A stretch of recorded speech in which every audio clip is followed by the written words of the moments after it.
Hi guys, welcome to this video and welcome to the Speed Landing Challenge, which is basically a speed trial, and hopefully this will be an interesting challenge, and feel free to have a go yourselves.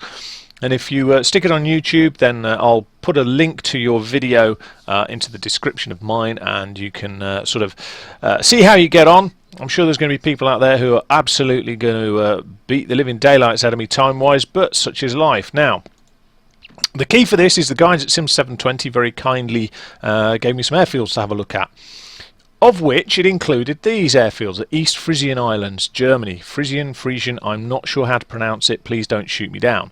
However, it's these 5 airfields, and they're tiny little airfields. They're all general aviation airfields, there's no airports or anything in it. I thought, what the heck is this all about? So I went and had a look, and lo and behold, don't you know, that it's a chain of 5 islands. Like an archipelago, for want of a better way of putting it. And the 5 islands with their 5 airfields are almost a straight line. I thought, what a great idea it would be to do a challenge, to set a challenge, to have a look at a challenge for this, and somehow to have something that people could have a go at as a challenge themselves. So I thought, yeah, that's great. So the first thing is, thanks to the guys at Sim720 for giving me the airfields, but in addition, thanks for that, because it stimulated this idea of let's have a challenge. And of course the advantage there is that you guys can have a go yourselves. So we've got 5 islands in a chain. Great. You know, the obvious thing to do is to land at each island in turn and go. So I thought, well, that's great as it is, but what we need is something a little bit more spicy to it. And consequently, this is Plan G here, by the way, a very useful free add-on for FSX, X-Plane 10 and P3D. Works with all 3 sims. You can set it up as a moving map or as a flight planning tool and all sorts. So maybe one day if I get around to it I'll do a video about it, but fundamentally it's an incredibly useful tool. So you can see I've now got a flight plan with the 5 airfields linked, and they are Echo Delta Whiskey Romeo, Borkum, Echo Delta Whiskey Juliet, Echo Delta Whiskey Yankee, Echo Delta Whiskey Zulu, and Echo Delta Whiskey Lima. And you're starting from Borkum and flying basically that route, which is east-northeasterly. Now, to just land and do a touch and go at each one wouldn't be particularly impressive, because fundamentally what happens is just the person with the fastest plane wouldn't need skill. They just need to hit the runway for long enough for the wheels to touch and then try and land at the last one. So I thought, well, let's introduce a little bit more piloting skill to it. So the speed trial rules, here we go. Aircraft must be single engine piston. There's 2 reasons for that. The first reason is we want a level playing field, so you haven't got an F-18 fighting with a 172. The second thing is that a couple of these airfields are really rather short on landing distances, so trust me, a single engine piston will be your friend. Mainly because one of the rules here is that landing off the runway or running off the runway or hitting objects is an instant disqualification. So you have to land on and remain on the runway. Hence why a single engine piston is useful. Must be flown below 1500 feet to stop people doing zoom climbs and zoom descents in and out of these places. All takeoffs must be in the opposite direction to the landing, so must complete a 180-degree turn on the ground after landing and before taking off. So I've also dictated exactly which runways you must use, and there's not a lot of confusion. Most of these places only have 1 runway, so it's more about the direction of landing. So for the first one here, Echo Delta Whiskey Romeo, Borkum, you take off runway 30, which is the grass runway. It is not runway 31, which is the tarmac runway, just to the right. The grass runway is on the left and is much shorter and has trees at the end and is a little bit sporty as a result. So if I just come down here, you can see we've got the fields. And look down there, we've got trees at the end. So we're going to have to clear those trees. If we hit them, it's a disqualification. So, you know, I have been warned by my own threat there. So taking off on runway 30, the grass runway, we then fly to Echo Delta Whiskey Juliet, not above 1500 feet. Once we get there, we have to land on the westerly runway. So we're going to have to circle from downwind position to come in and land on 26. At that point we must come to a full stop for 3 seconds, and then you take off in the opposite direction on runway 08. So obviously you have to do a 180-degree turn on the runway to take off. The key to that is, for a lot of aircraft, the takeoff distance can be longer than the landing distance. So if you just do a quick turnaround, there's a good chance you're going to hit something trying to climb away. So consequently, you then have to judge by eye just how much further down the runway you need to go before you can turn around and take off. Interesting prospect.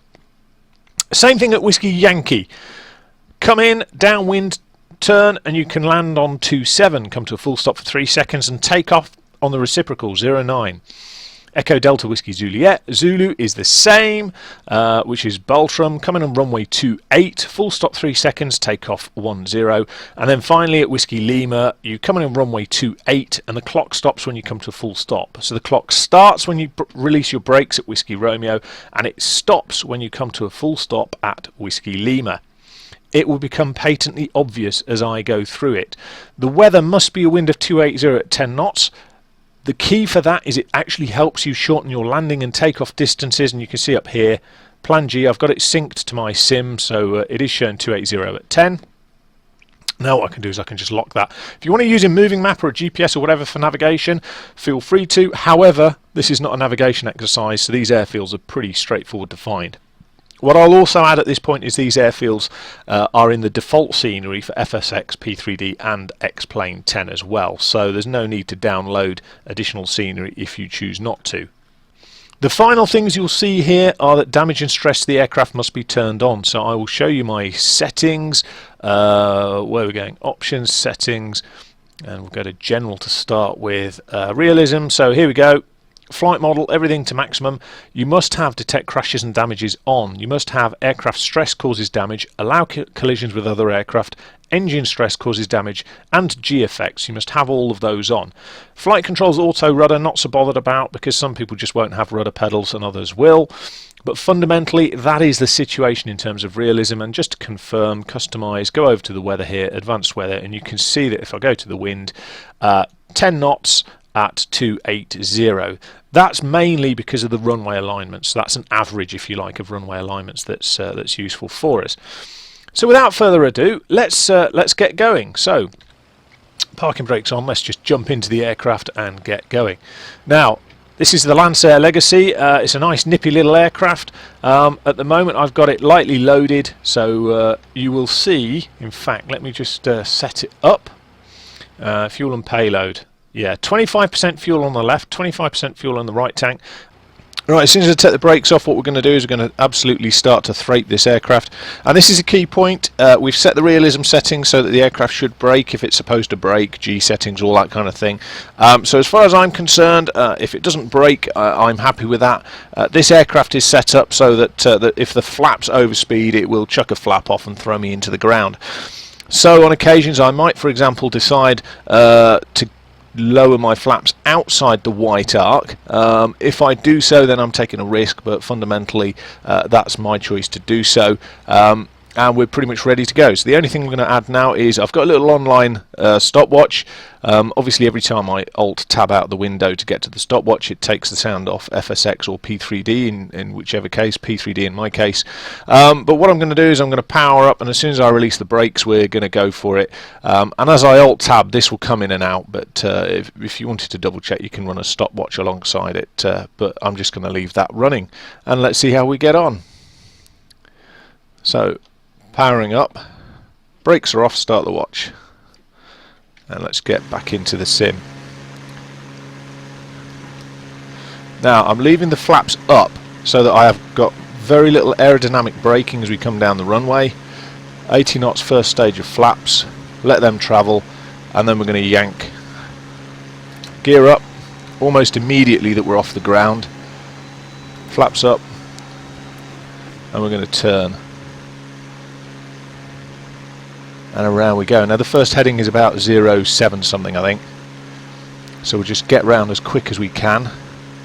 Not too worried about the speed at the minute. What I want to do is get into the right direction. Now we'll let the speed start to come up. Now just looking at the GPS, you can use it almost as a radar now. Let's just get this thing trimmed out a little bit so I don't have to fight it. Now, bearing in mind our restrictions were not above 1500 feet, I'm going to have to continually trim it as we accelerate. Our First airfield is off the top here, so that's the first island, which is going to be that one. The second island we're looking for is this one here, this long strip, and the airfield's at the far end of it somewhere. So it's just a case now of accelerating and letting the aircraft do its thing. And as I say, the key thing now is going to be how gutsy you are at when to chuck flaps out and when to do the manoeuvres, because really what you don't want to do is break the aircraft. Now, well, already, as he says that, already we've got a master warning, so let's just have a look in at that. As expected, low fuel left, low fuel right, and an engine warning because we're thraping our engine. All I've got to do now is just cross my fingers and hope that it doesn't break, because I'm just going to ignore those warnings. As I say, this is just an interesting challenge rather than a lesson in aircraft maintenance. However, we'll see how we get on. So here's our first island coming up. And you can see on the GPS down here, as I say, the GPS, I haven't got a flight plan or anything programmed into it because it's not a navigation exercise. It's an exercise in basically, I wouldn't say pilot skill, I would say pilot senseless thraping of an aircraft. So I'm not too worried about the GPS, to be honest. I'm more worried about our flight performance and handling, and things like the fact that our constraint was 1500 feet altitude. So we'll try and keep about 1,000 at most. In fact, we'll try and come down in altitude so that we are not fighting the glide slope.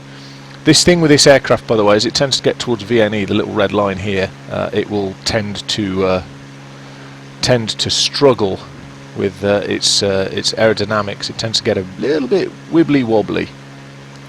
So now we're looking for our airfield. Looking at the map, you can see that it's just left of the nose. It's quite some distance. So I'm expecting it's going to be around here, and we can see a nice green flat bit there. Now what I don't want to do is I don't want to go too high, because height is energy, and if I have too much energy I then have to try and get rid of it. So what I've got to try and do now is get a fairly low approach. Now the runway heading for this was 2.6, so I'll just bring it around to the left a little bit to try and line up with a downwind on 0.8 it would be. I think that's the airfield there. Let's get ourselves around to about 0.8 and then we can look out the left hand side. That looks like our runway there, look. We're only at about 400 feet, so now I've got to come in as fast as I can, but yet still slow down. It's not a particularly long looking runway, I think you will agree. So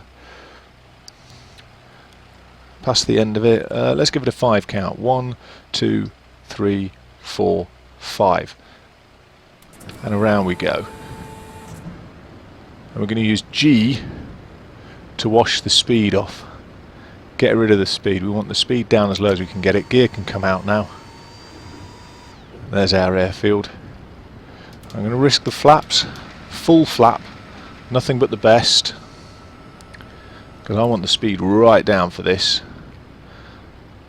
Remember, if I clip the trees or go on the grass, that's it. Forfeit the landing. Disqualified. Ooh, bit of a PIO there. Get down. Hard on the brakes. I've still got full flap out because I want the aerodynamic drag. And as we come to a stop, 1, 2, 3. Right, your landing distance is generally shorter than your takeoff distance, so here's where the gutsy bit's involved. I need to figure out where I'm going to turn around, and we will do it about here. Right, flaps are all the way up again because what I want to do is I want to reduce the aerodynamic drag on the takeoff roll. One swift movement, we're not going to stop. Away we go, full power. And then we just got to decide when we're going to drop the first stage of flaps again to give us that lift boost. About 80 knots will do. End of the runway coming. Holy crap. Yank. We made it. Whew, that was a little bit close. Gears up almost immediately. Get rid of the flap. Now this is a much shorter hop, so the speeds involved are going to be much lower. Just going to zoom in a little on the map. Right, it's on the right hand side of the island. We've got this cutout here, then it goes in, and then it's on the right hand side of the island. So let's get rid of that. So here's the cutout. It's going to be over here. There looks like there's some sort of flat greeny patch over there. So we'll aim just to the right of that. The runway heading for this runway that we're landing on is 27. So we want to do an easterly downwind. 500 feet should do. Getting a little bit of a rattle from the aircraft, so I'm not quite sure what we've got going on. Let me just have a look down here. Yeah, flaps are up. Last thing I want to do is blow the flaps off. Right, that's looking promising over there. We need to be on 27, so we're about 20 degrees out. So we can do a 090 downwind leg. Now 5 seconds seemed to work there. It's still a bit quick, but it did seem to work. Yeah, that's the runway. Now when I had a look at a couple of these are quite short for a couple of these now, and you'll see what I mean when I say quite short. Well, I'll rephrase that, very short. So if I have to do a go around, look at that, that's a short runway. See, speed doesn't wash off very quickly on this thing. So it would be, what did we say, 5 seconds? 1, 2, 3, 4, 5. And again, we're going to use a bit of G to wash the speed off.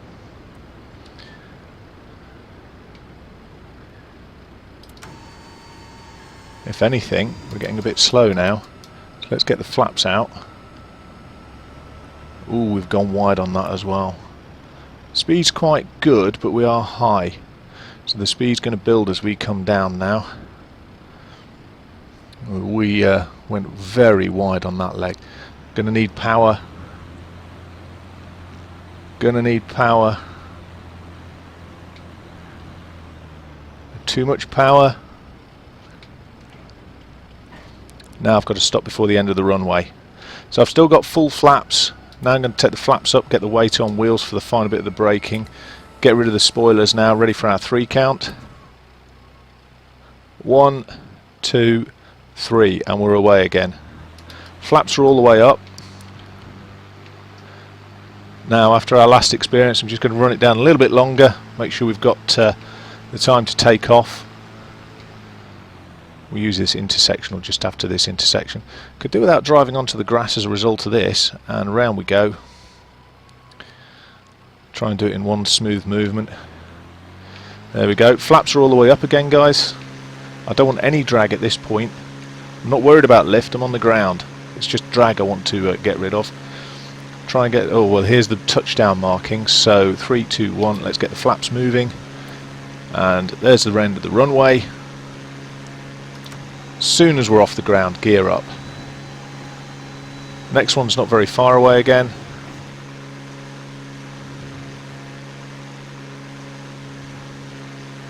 How's the time doing?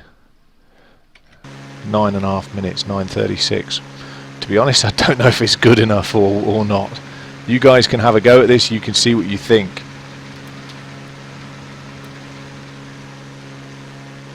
Does make a lot of rattling noises. I'm obviously upsetting the thing. Okay, so this runway now is 28. Just going to click away for a moment, just get my moving map up. So we've got 2 runways left. We've got this one and another one. Now this one is near end of the island, look. And as I say, it is 28. Let's put ourselves down here a bit. Try and find the down. There it is. See it there? I'm not going to go quite as tight in now, but 28 means I need about 100 on the downwind. What are we? 600 feet. We're too high. And lordy lordy, look at how short that thing is. Look at that. That, ladies and gentlemen, is going to be tough. Now what I don't want is I don't want height at this point. So 1, 2, 3, 4, 5.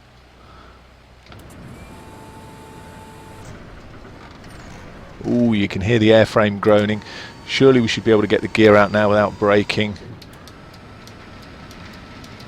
That was a risk with the flaps taking them down so quickly.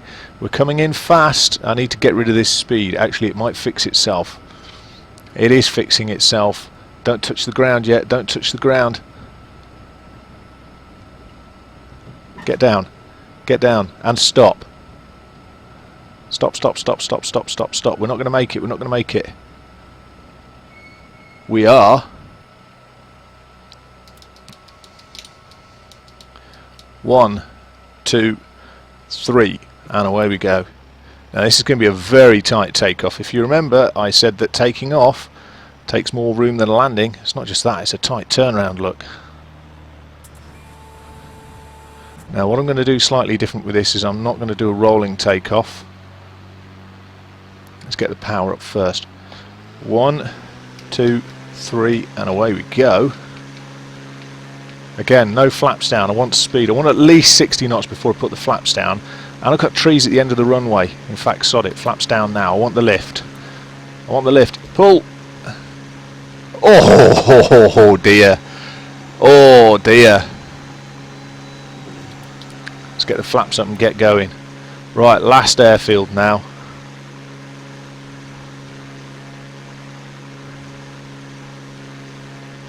Last airfield. What are we looking at time-wise? Where's my clock gone? There it is. What do we say? 12 and a half, 13 minutes. Where is this airfield? Where is it? Just in this elbow. That's it, I think, is it? And this one is 2-3. Oh yeah, you can see the angle change here, look, 2-3. So we want to come round the back of it. We'll turn left again. Going to come round the back of it, parallel it. We're too high, we're 700 feet. And remember, we're going to stop the clock as soon as we get to a standstill here. Too high at 600 feet.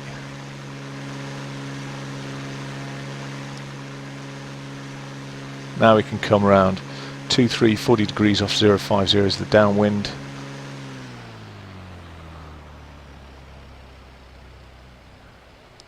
Wow, look at that height. And again, that's a short one. I'm just going to have to guesstimate this. 1, 2, 3. Use G to get rid of the speed. Speed's coming down nicely. Gear can come down. All flap now. Oh, it didn't like that. Did you hear the rattle? Trees, short finals. Speed down, down, down, down, down. Get the speed down. Don't want speed. Going to add a little bit of power. Ignore the phone in the background. In fact, going to add a lot of power. Now going to take the power off. Dodge the trees. Oh, that was tight. Watch the ground. As I say, I've got collision detection on.